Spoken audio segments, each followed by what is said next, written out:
Le comité rappelle l'attaque du 13 août 2004 contre le camp de réfugiés de Gatumba, au cours de laquelle plus de 150 civils, majoritairement Baya-Moulengue, auraient perdu la vie. Il note également qu'en 2025, l'État parti a connu un afflux massif de réfugiés congolais fuyant les violences dans l'est de la République démocratique du Congo, avec plus de 67 000 personnes enregistrées entre mi-février et mi-mars.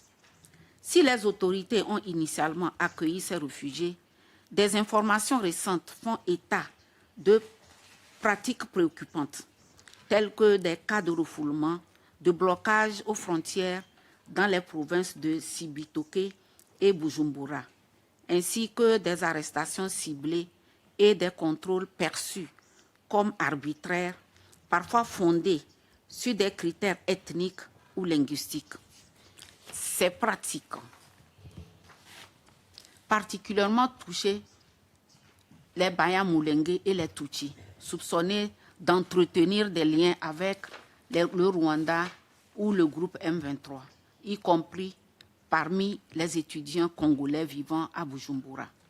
Quelle démarche l'État parti a-t-il entreprise pour faire la lumière sur l'attaque des réfugiés de Gatumba, pour établir les responsabilités, poursuivre les auteurs présumés et garantir justice et réparation aux victimes, notamment celles issues de la communauté Baya-Moulengue? Comment l'État parti garantit-il que les procédures de contrôle et d'identification des réfugiés ne reposent pas sur des critères ethniques ou linguistiques, mais qu'elles respectent les principes de non-discrimination et de protection internationale?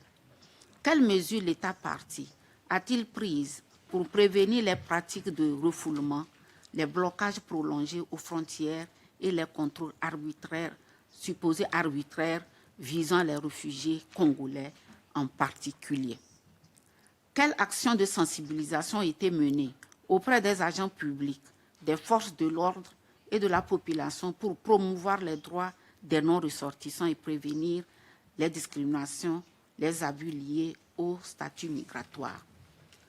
S'agissant de l'enregistrement des non-ressortissants, les réfugiés, migrants, demandeurs d'asile et apatrides au Burundi continueraient de se heurter à des obstacles structurels qui entravent leur protection effective, malgré le cadre juridique et institutionnel dédié à leur protection. Parmi les difficultés relevées figure l'enregistrement dans les zones frontalières et rurales, l'accès limité à l'information et aux services de base, des barrières linguistiques, ainsi que l'absence de mécanismes de recours accessibles et efficaces. Quelles mesures l'État parti a-t-il mises en œuvre pour lever les obstacles structurels à l'enregistrement, à l'accès aux services et au recours pour les personnes relevant de la protection internationale, notamment dans les zones rurales et frontalières? Comment ces actions s'intègrent-elles au dispositif d'identification, d'orientation et de protection conforme aux normes internationales?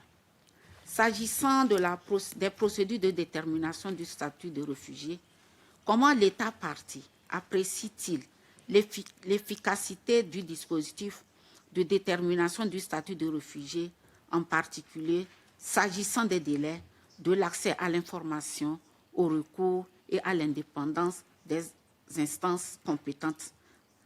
Dans quelle mesure les moyens alloués à l'ONUPRA et à la Commission consultative pour étrangers et réfugiés permettent-ils une couverture fonctionnelle et équitable sur l'ensemble du territoire? S'agissant de la liberté de circulation des réfugiés, des informations font état d'interception et de retour vers les camps les réfugiés et les demandeurs d'asile, y compris lors de déplacements motivés par des besoins médicaux et professionnels. La liberté de circulation de ces personnes semble limitée et l'absence des documents officiels contribuerait à restreindre davantage leurs déplacements sur le territoire. Comment l'État parti encadre-t-il les restrictions de déplacement applicables aux demandeurs d'asile et aux réfugiés? et quelles garanties sont mises en place pour assurer le respect de leur liberté de circulation conformément au droit national et aux normes internationales en vigueur. Et par rapport aux réfugiés congolais, vous avez parlé des problèmes de maintien aux frontières, blocage aux frontières, etc. Je pense qu'ici, quand même, si vous suivez bien l'actualité, je pense que le Burundi, c'est le premier pays qui a accueilli beaucoup de réfugiés congolais et dans de bonnes conditions. Vous le savez, le Burundi se démène seul. Avec, bien sûr, si vous tenez compte de la situation, c'est pas international, avec ce qui se passe au sein des Nations Unies, avec le retrait des États-Unis dans leur contribution, je ne sais pas. Je pense que tout le monde est affecté. Actuellement, nous avons plus de 108 000 réfugiés congolais qui sont entrés ces derniers mois et qui n'ont aucune assistance internationale. C'est le Burundi qui se démène pour les aider. Je pense que quand même ça, c'est un effort à apprécier. Alors, vous avez parlé de certaines vérifications. Vous savez, le Burundi est affecté par la crise qui secoue l'Est congolais.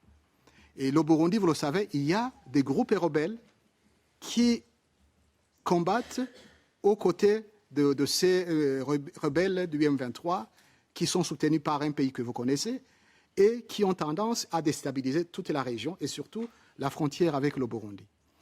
Avec l'afflux des réfugiés, je pense que la vérification de l'identité de tel, je pense que c'est un minimum. Le déplacement de la population, massif de la population. Vous savez, il y a les armes et les gens, on ne sait plus qui est militaire, qui ne l'est pas, et qui fait partie de quel groupe est rebelle, qui ne l'est pas. Donc je pense que les efforts de vérification, c'est quand même, aucun pays ne peut accepter que les gens entrent comme ça. Je suis témoin d'une situation où on a vu, quand Bukavu était tombé, Goma aussi, on a vu des gens qui sont venus, des militaires, des policiers congolais, qui sont rentrés au Burundi avec des armes. Est-ce qu'on pouvait permettre que cela se passe? Donc, je pense que les efforts que nous faisons, ce n'est pas pour bloquer, mais c'est pour aussi justement répondre à l'impératif sécuritaire de notre pays. Alors, concernant le dossier de Banyamulenge, oui, en date du 13 août 2004, il y a une attaque contre un camp de réfugiés Banyamulenge à Gatumba au Burundi. Alors, après ces attaques, un dossier pénal était ouvert et le dossier a été traité et reste en cours par une commission mise en place par le procureur général d'alors. Alors, comme le dossier est ouvert, l'instruction continue. L'instruction continue, alors, comme l'instruction continue, c'est que les victimes ont la possibilité, ont le droit de se constituer partie civile pour être dédommagés. Une fois que les criminels seront condamnés par la direction compétente.